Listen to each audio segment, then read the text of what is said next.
In un Marco Salmeri gremito e caloroso come sempre, con la gradinata intitolata nei giorni scorsi dai gruppi organizzati del tifo milazzese ad Alessandro Scalzo, unita nel ricordo di due figure rossoblù, va in scena un match ricco di emozioni tra Milazzo e Acireale, ma a far festa alla fine sono i Granata che espugnano l'impianto mamertino con un convincente 3-2, infliggendo ai rossoblù la prima sconfitta interna della stagione. E dire che la partenza del Milazzo era stata da applausi dopo appena 5 minuti, due occasioni nitide, prima Marco Greco di testa trova la risposta di Negri, poi Bosetti spreca da buona posizione. Al decimo però arriva il meritato vantaggio, di piedi controlla l'assist di Moschella e con un destro potente fulmina Negri. 1-0 Milazzo e stadio in delirio per la prima rete in campionato del 9 rossoblù.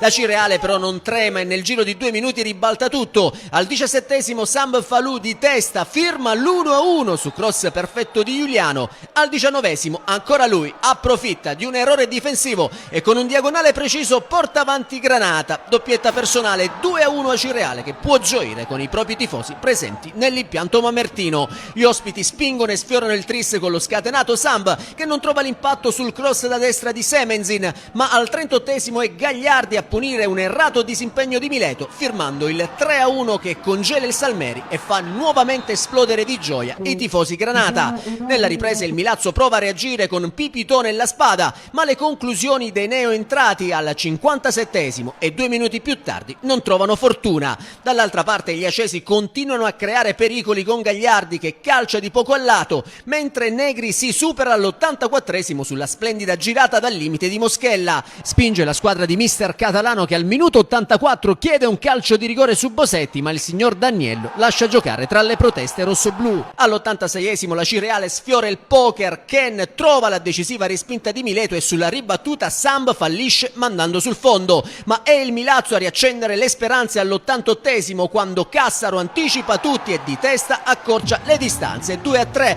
riaccendendo l'entusiasmo del pubblico rossoblù. Il Milazzo ci crede, ma in un finale incandescente è la Cireale a sfiorare il gol, con Samb che spreca due clamorose occasioni nel recupero, prima sparando alto da 2 passi e poi concludendo a lato da posizione vantaggiosa. Finisce 3-2 per la Cireale, che centra la prima vittoria esterna del campionato, sale a quota 8 punti e si porta a -1 proprio dal Milazzo al secondo stop consecutivo.